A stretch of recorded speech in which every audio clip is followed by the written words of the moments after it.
It's lonely at the top is the famous line in Shakespeare's Henry IV.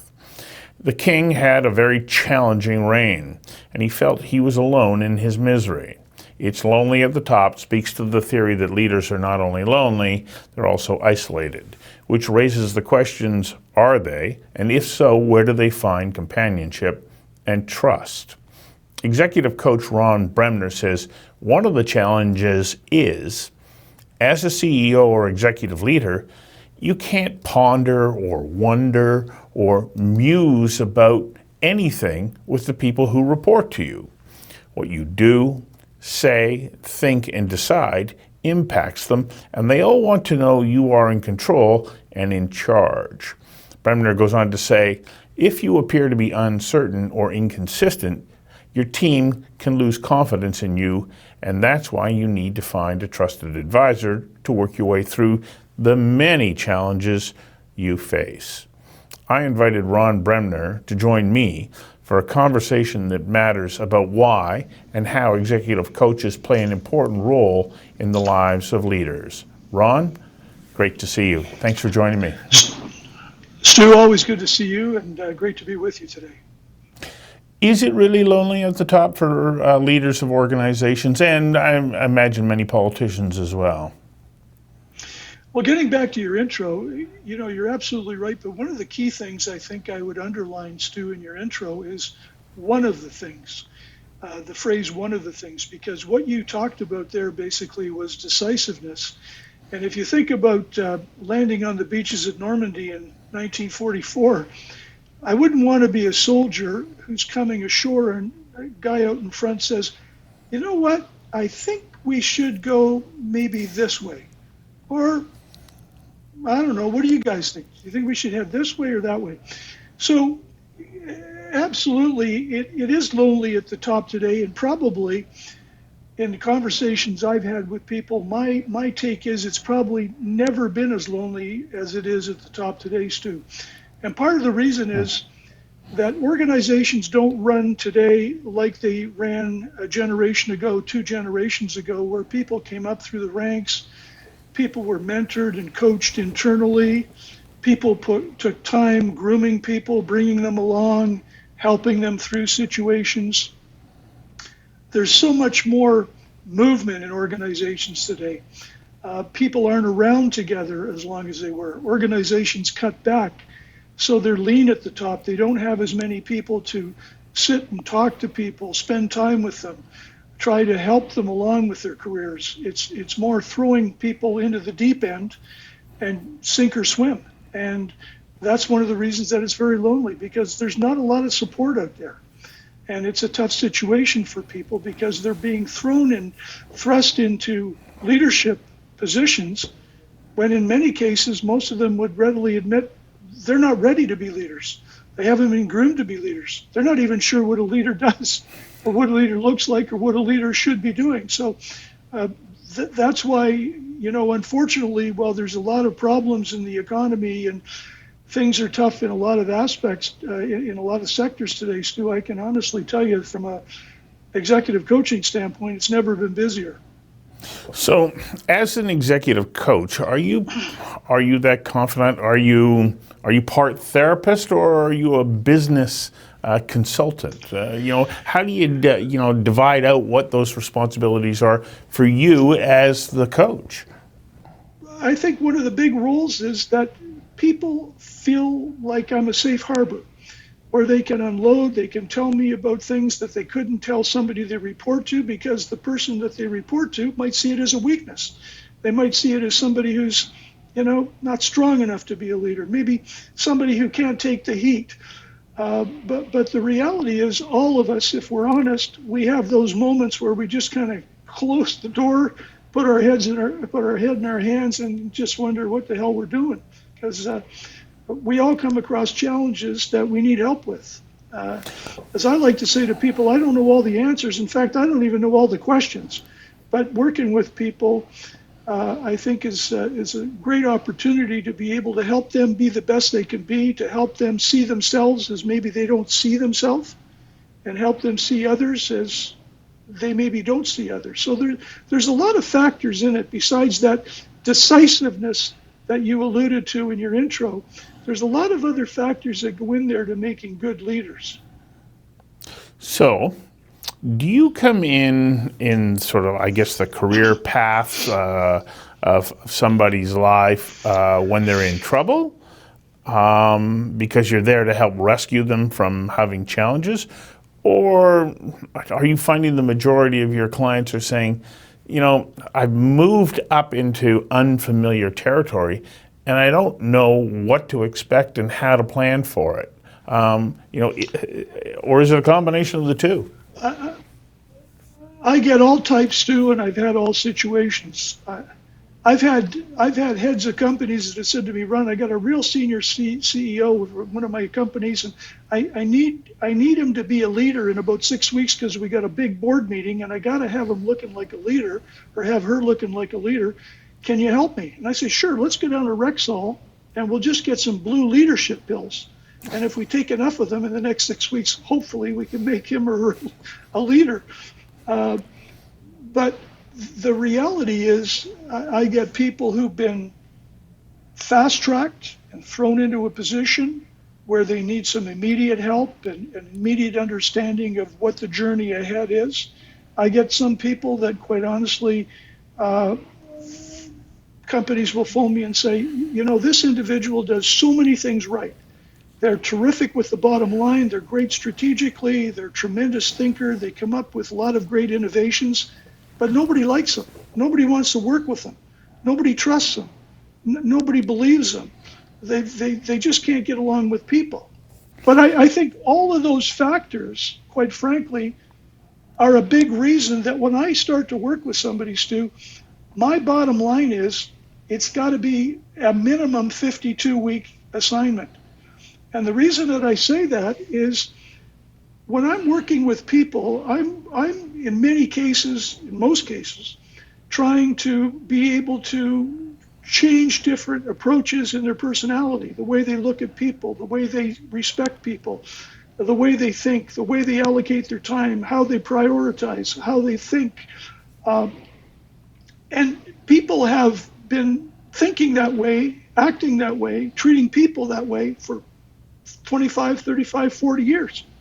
You can't snap your fingers and all of a sudden, after a couple of rah-rah sessions, they go away to a seminar, they come back from a conference and bingo, they're changed, right? It doesn't work.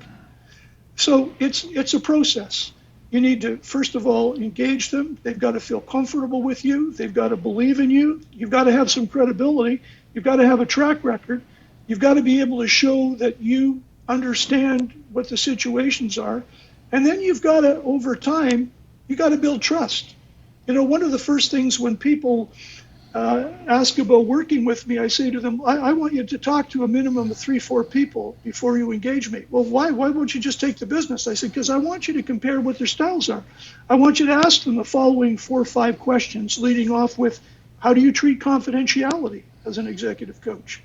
Because if I'm working with a coach and I'm pouring out my heart to him, the last thing I want is that when that coach and I get off the phone at 3:05, that he's phoning my boss to tell him exactly what I said during the last hour. Okay, so confidence is a big thing, trust is a big thing, credibility is a big thing. So there's a lot of factors. And so, what are the elements of being a good leader in corporate or workplace environments today? Because you alluded earlier to these interpersonal skills and how important are they? Because there's a lot of people who go, well, hang on a second, I got to get financial results, I got to be able to solve technical problems, and I got to have the right team in place to be able to do that. But, clearly it sounds to me that you're saying that's not enough. There's a lot of different things that people need to think about from a leadership standpoint. Obviously, number one is you need to be able to have a vision. You need to be able to have a vision. And it's not so much creating a vision and then getting people to follow you, but rather to join you. And there's a big difference between following you and joining you. When I was in school, my dad used to say I was in the half of the class that made the top half possible. Okay, I wasn't the greatest student, All right. But what I always studied in my career, I was always fascinated with why was it that if you got 15 kids that went down to a park to play baseball, that one or two kids always got picked captain? Why is it if you put 20 kids on a football field and divided two teams, there's usually two kids that always were captain, and they weren't always the best players, okay? They weren't always the best players, the most gifted athletically, the smartest ones. But a lot of it is being able to sell the vision of where you want to go. I was actually doing a talk yesterday at University of Guelph where I played football in 1969 as a quarterback, and I was drawing the parallels of being on the football field and being in the boardroom. And when you're quarterbacking in the boardroom, the objective and the vision is bottom line results. When you're quarterbacking on the field, the objective is the end zone. And in both cases, what's absolutely critical is to have good people around you. You have to have good people around you. You got to understand and respect that you need a full team around you. And when you're in the boardroom, you need to have people you can count on, people you can rely on, people you can trust, people who aren't causing more problems than solving problems. Okay? And I drew a very simple analogy. And as you remember, I was CEO of the Calgary Flames for 5 years. We didn't win many games. In fact, we used to have victory parties when we tied. Okay, but the reality was, every night, from a leadership standpoint, I wasn't just looking for a big game from Theo Fleury or Joe McGinley. I needed a big game from Ed in the parking lot, from Jimmy who was making popcorn, from Louise in the coat check, from Ernie who was cleaning the washrooms, from Tom who was pouring the beer, okay? Because even if we won 3-2, and believe me, most nights we weren't going to win, okay? If people got rude treatment in the parking lot, if they didn't get good service at the coat check, if the beer was warm and the hot dogs were cold and the washrooms weren't clean, the phone calls I got the next day weren't about the fact that we won. It was about the fact that they didn't get value for their money, okay? So a leader needs to be able to put good people around them so that he or she can depend on them, count on them. You know yourself as somebody who was out on the street gathering news, and I use this analogy all the time, Stu, and I think you'll relate to it, is that when you're out there gathering news, you rely on a lot of people. You rely on a lot of people to be able to help you. You know, the person that's setting up the satellite truck, if things aren't right, if the mechanics aren't right, and if the logistics aren't set up right, all the hard work you do setting up the interview doesn't work.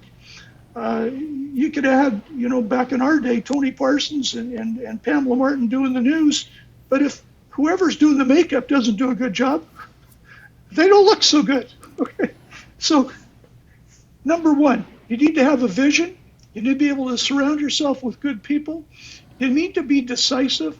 In other words, you can't be flip-flopping around all the time. As I always encourage people, make a decision. You're not always going to be right, but you need to make decisions. That's part of it, okay? You need to be able to communicate. You need to be able to understand people, and you need to have people understand you. I'm a great believer in telling stories, you know, in terms of trying to explain to people simple concepts about things. When I'm working for, I'll give you an example. When I'm working with a lot of executives, one of the biggest things that executives really struggle with today, especially entrepreneurs, is getting down in the weeds too much, getting in the way of their people, micromanaging, we call it, okay? And one of the analogies that I give them is simple. I tell them, your job is to be like the captain on the boat. You're not there to row the boat, you're there to steer the boat. And if the captain of the boat is continually running down to the engine room to figure out what kind of oil they're using, then running back up to the bridge and then down to the lunchroom to figure out what kind of soup they're serving at lunch, and then back up to the bridge and then down to talk about what music they're playing when the dancing starts tonight, they're not doing what they need to be doing. They need to be focusing on priorities. Okay. Okay. So Ron, so much of what you're talking about is when things are going well. What role does a leader have to take when things aren't going so well, or some of your team have done things that have created open aggravation? And I'm thinking about one time back when you were president out of BCTV, all these unions showed up because they were unhappy about the way that coverage was. You know, you could have done like our prime minister did when the truck convoy went to Ottawa. You could have hid in your office, but you didn't do that. You went out and you met with them. Well, how important is that to do? Well, it's important, and I'll give you the quick recap on that story, because I was telling somebody that story last week, as a matter of fact, just because they had asked about something that related to that, and I said one afternoon about it was about 1 o'clock or 2 o'clock in the afternoon, Stan Blackwood, my operations guy, came in and he said, "Ron, we got a real problem." I said, "What's the problem?" He said, "I just got a call from a contact at the ferry terminal over on the island, and we got 3 or 4 busloads of union people that are coming to picket BCTV." And he said they're going to cause a big stink, and they're calling all the other TV stations and radio stations for coverage, and this is not good. Like, what do you want to do? And I looked at him, and when I gave him my answer, his jaw just about dropped. I said, "The first thing I want you to do is I want you to go down and see Thompson in promotion, and I want you to get a big table, and I want you to get a big sign made that says BCTV welcomes international paper workers, okay? And then the second thing I want you to do is get somebody over to Tim Hortons and buy a lot of donuts and coffee." He said, no, I'm serious." I said, "So am I. I'm absolutely serious." So he said, "Are you sure?" I said, "Yeah." So that's what we did. We had a big sign. We had the donuts and coffee. And when those 4 busloads of pulp and paper workers pulled into BCTV, they scrambled off the bus, and where do you think they headed? Right for the donuts and coffee, okay? And they saw the sign, "Welcome." Now, we had a security guy at BCTV, as you remember, named Ozzy Caban. Big guy. He used to look after a lot of the Hollywood stars who came to town. And I went to the front door when the buses arrived, and he said, "Ron, I want you to stay away from these guys because there's a lot of big guys there." And these guys were big, like, you know, their wrists were about as big as my thighs. And they're over there in the corner of the parking lot. I said, "I'm going over to talk to them." He said, no, I don't think you should go over to talk to them. I said, "Look, I'm going over to talk to them." So I waded into the middle of these guys. There must have been about, I'd say 80, 90 of them. And I said, "Guys, I'm Ron Bremner, president of BCTV. I want to welcome you to BCTV. I said, first of all, before I hear anything from you, I want you to know my dad was Local 707 United Auto Workers, union work, put food on our table all my life growing up as a kid. Okay, so I understand how hard you work, and I appreciate how hard you work." So I said, "Now, what's the problem here?" One big guy yells out, "Well, you guys are unfair. You're running stories that aren't right." Big, big, big. So I said, "Well, look, there's about 90 of you guys here, and there's 1 of me." And I said, "I can't listen to all of you, so I'm going to tell you this. How would you feel if 3 of you, you pick out which 3, meet me at the front door in 10 minutes, and we're going to go into my office, and we're going to meet with the news director, Keith Bradbury, and we're going to have a meeting. Do you think that's fair?" They looked and they said, "That sounds reasonable." I said, "Okay, so we got a deal?" I said, "Yeah." So I said, "Meet me at the front door in 10 minutes. And we said to them at the end, I said, "Keith, what do you think? Do you hear what they're saying?" I said, "What do you think they're saying?" And he fed back and he said, I think we need to do some stories that represent the other side of the story. We got to hear the other side of the equation." So I said to them, "How would you guys feel? Would you think it was fair if we ran a little series of programs giving your side of some of the things that we've been covering?" So within 45 minutes, we had a deal. They were happy. You know, I'd like to tell you it was strategic, and I'd like to tell you that I sat down and thought about this for a long time, but it was just instinctive.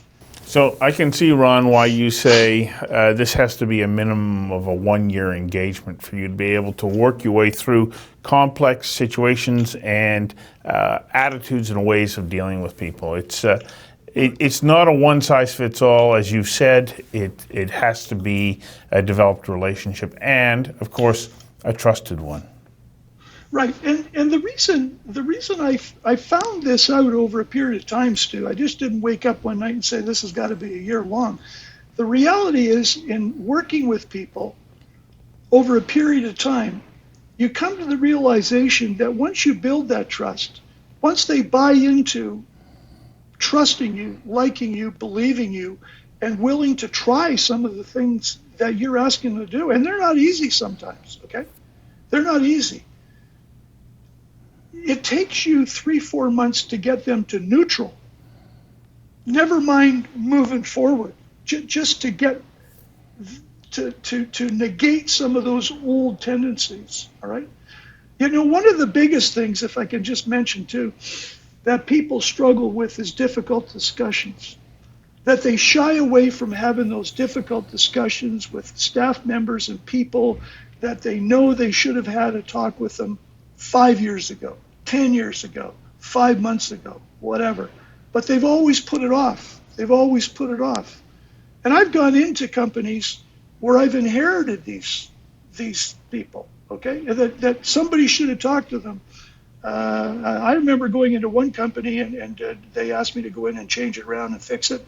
And I called the chairman about a week after I got there and I said, "You don't need me here." And they said, "What do you mean?" I said, "Well, I just took all the employment files home over the weekend. I read every single employment file, 255 employees. Every employee is graded as if they were Wayne Gretzky." I said, "You got no problem." Because most of the time, people are very reluctant to have those difficult discussions with people. And those difficult discussions, as I tell them and talk to them, they're not like red wine. They don't get better the longer you leave them, okay? You need to face them, have them, talk about things, and develop a situation and a plan to move forward, okay? Yeah. Well, thank you, Ron, for giving us a bit of insight into what it means to be an executive coach. I appreciate your time today. Thank you. Stu, it's always good to be with you.